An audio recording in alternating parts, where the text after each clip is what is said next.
Have you ever wondered what it truly means to be happy? Is it found in the things we own, the relationships we cherish, the goals we achieve, or is there something deeper, something eternal?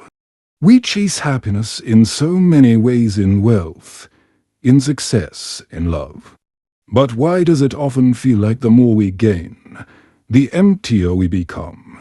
Could it be that we're searching in the wrong places, or that each type of happiness has its role in guiding us towards something greater? As Muslims, we know that every blessing is a test, and every test is an opportunity. So, I invite you to join me as we reflect on the four types of happiness in life: material, emotional, intellectual, and spiritual. Each one offers a unique lesson, a chance to understand ourselves, and a way to grow closer to Allah. What if your journey to happiness isn't just about finding it, but understanding why Allah placed it in your path? Material happiness. Have you ever felt that surge of happiness when you buy something new? A car, a house, or even just the latest gadget. But then, after a while, the excitement fades and you start looking for something else. Why does this happen? Why does material happiness, no matter how grand, feel so temporary? We work hard, we save, and we invest in things that make our lives comfortable, and there's nothing wrong with that. Allah has made this world beautiful and allowed us to enjoy its blessings. But why, after achieving our material dreams, do we often feel that something is still missing? Is it because we are chasing what we think will fulfill us, but deep down, it's just an illusion? Sometimes, the things we chase leave us feeling emptier than before. Have you ever thought that perhaps the emptiness isn't from what we have, but what we lack? We've all seen it: people with everything the world has to offer, yet they lack peace. Why is that? Allah tells us that wealth can be a blessing, but it can also be a test. A test to see how we use it, how we share it, and whether we remember Him while enjoying it. Do you ever wonder what if someone dislikes us, not because of what we have, but because of the way we use it? Perhaps it's not our wealth that bothers them, but how it reminds them of what they haven't yet achieved. Or could it be a reflection of their own struggle with contentment? Do you ever think, perhaps we're too focused on what we don't have to appreciate what we do? Contentment, after all, doesn't come from having more but from needing less. Could it be that those who dislike us are struggling with their own battles of gratitude? Allah grants wealth to some as a test and withholds it from others as a mercy. Isn't it fascinating that what we see as lack might actually be protection? What if our limited means keep us closer to Allah, while abundance might have led us astray? So, I ask you, what are we really chasing? Is it wealth, status, or recognition? Or is it something deeper, something eternal? What if the struggles we face, the people who misunderstand us, and the moments we feel tested are all part of a greater plan? What if Allah is guiding us toward a happiness that lasts, not just in this life but forever? Material happiness is a gift, but it is not the goal. Let's reflect on what truly matters. Perhaps the challenges we face are not barriers, but bridges leading us closer to Him. What are you truly seeking, and have you found it yet? Emotional happiness.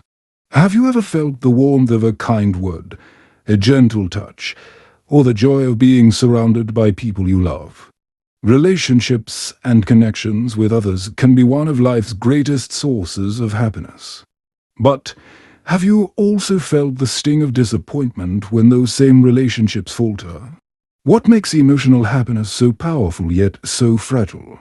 Perhaps there's a deeper wisdom in why Allah made emotional happiness a part of our lives.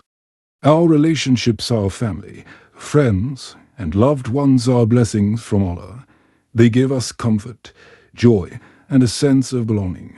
But have you noticed how fragile these connections can be?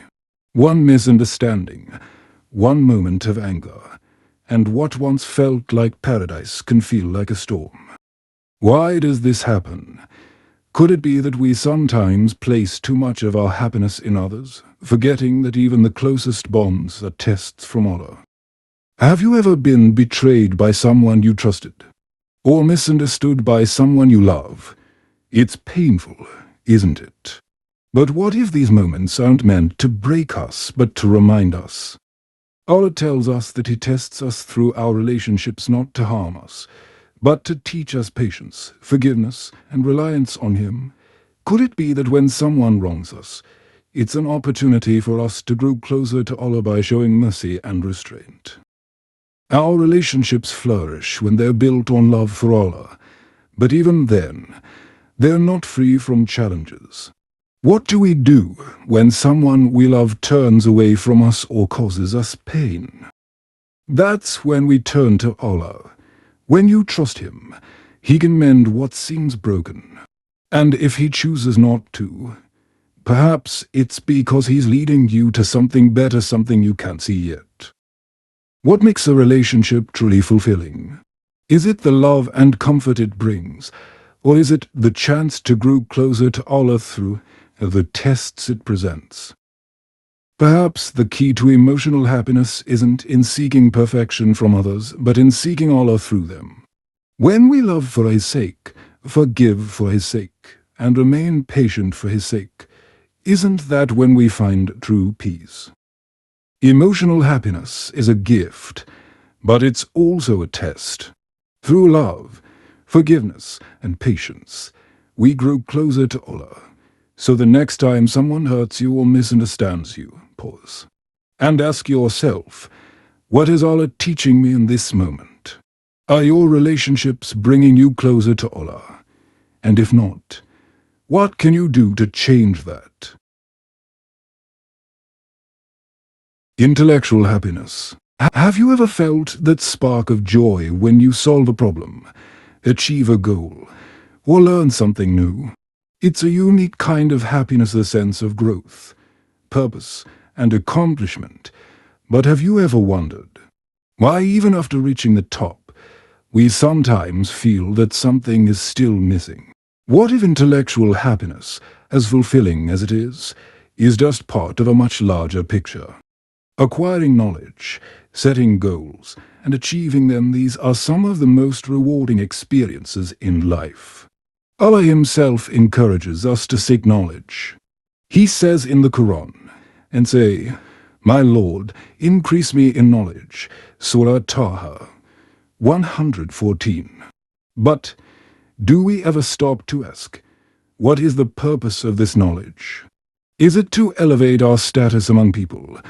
Or is it to serve a greater purpose? Could it be that knowledge without direction leads to emptiness, while knowledge for Allah brings true fulfillment? Have you ever noticed how easily success can lead to arrogance? When we achieve something great, we feel proud, as if we've conquered the world. But then, a single failure or criticism can shatter that pride.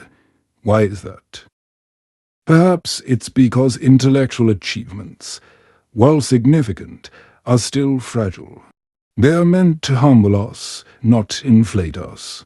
Allah warns us against arrogance, saying in the Quran, "And do not walk upon the earth exultantly. Indeed, you will never tear the earth apart, and you will never reach the mountains in height." Surah Al-Isra 37.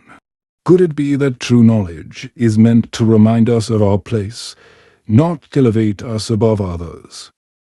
Knowledge is a powerful gift, but what if its purpose isn't just personal success?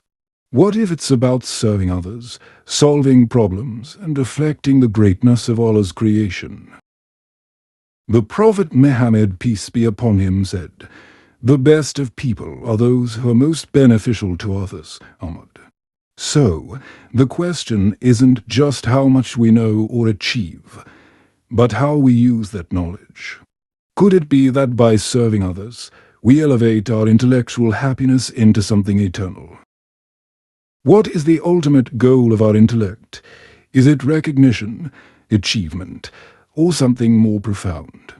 Could it be that intellectual happiness is meant to point us toward the one who gave us the ability to think, to learn, and to grow? Perhaps the most fulfilling knowledge isn't about what we achieve, but about what brings us closer to Allah. When we align our intellect with His guidance, isn't that when we find peace? And those who are given knowledge know that it is the truth from your Lord, and that it guides to the path of the exalted in might, the praiseworthy. Surah Saba 6. Intellectual happiness is a journey. It's not just about the knowledge we gain, but how we use it to serve, to grow, and to reflect the greatness of Allah. So, I leave you with this question. Is your knowledge leading you closer to Him? What is the purpose of your intellect, and how will you use it? Spiritual happiness. Have you ever felt like something is missing? Even when life seems perfect on the outside, when you have wealth, relationships, and achievements, there's a void deep within that none of these can fill. Why is that? What is it that our hearts truly yearn for? Could it be that true happiness doesn't come from what we have, but from who we turn to? There's a peace that no wealth can buy, and no relationship can provide, a peace that only comes from a connection with Allah. The Quran reminds us, indeed, in the remembrance of Allah do hearts find rest. Surah Ar-Rod 28. But have you ever wondered why some people, even in the face of hardships, seem so calm? Where does their strength come from? Perhaps it's because their hearts are anchored in Allah, not in the temporary pleasures of this world. Do you ever feel like giving up? Like the odds are stacked against you? In those moments, remember this: Allah is the best disposer of affairs. He promises, and whoever puts their trust in Allah, He will suffice them. Surah At-Talaq 3. When you trust Allah, He opens doors you never knew existed.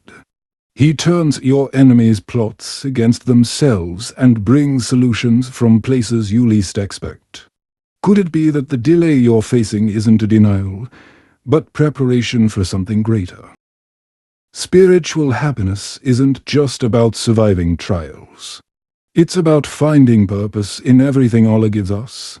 When we're grateful, even for the smallest blessings, we unlock a deeper connection with Him. Allah says, "If you are grateful, I will surely increase you in favor." Surah Ibrahim 7. Have you ever thought, what if your blessings are not just gifts but tests? Are you using them to grow closer to Allah? And when things are taken away, do you still trust His plan? Sometimes this world feels heavy, doesn't it? Like we're carrying burdens that no one else can understand. But what if those burdens are actually signs of Allah's love? What if they're reminders that this life is temporary and true happiness awaits in the hereafter? The Quran says, "And the hereafter is better and more enduring." Surah Al-Alaq 17. Could it be that the struggles we face now are preparing us for an eternal peace we can't yet comprehend? Spiritual happiness is the highest form of contentment. It's not about escaping life's challenges, but about finding peace through them. So, I leave you with this thought. What is your heart connected to? And how can you strengthen that connection today? Are you seeking happiness in the world, or in the one who created it? Happiness is a journey, not a destination. We find it in the things we touch, the people we love, the goals we strive for, and most importantly, in the one who created us. But here's the question: how do we use these blessings to grow closer to Allah? How do we turn what is temporary into something eternal? Perhaps your wealth is a means to give. your relationships a way to practice patience, your intellect a tool to serve, and your faith the light that guides it all. What if every form of happiness is calling you back to Allah, reminding you that true peace lies in Him alone? So, as you move forward in life, reflect on this. What are you chasing? And who are you relying on to guide your path? The answers aren't always clear, but that's okay.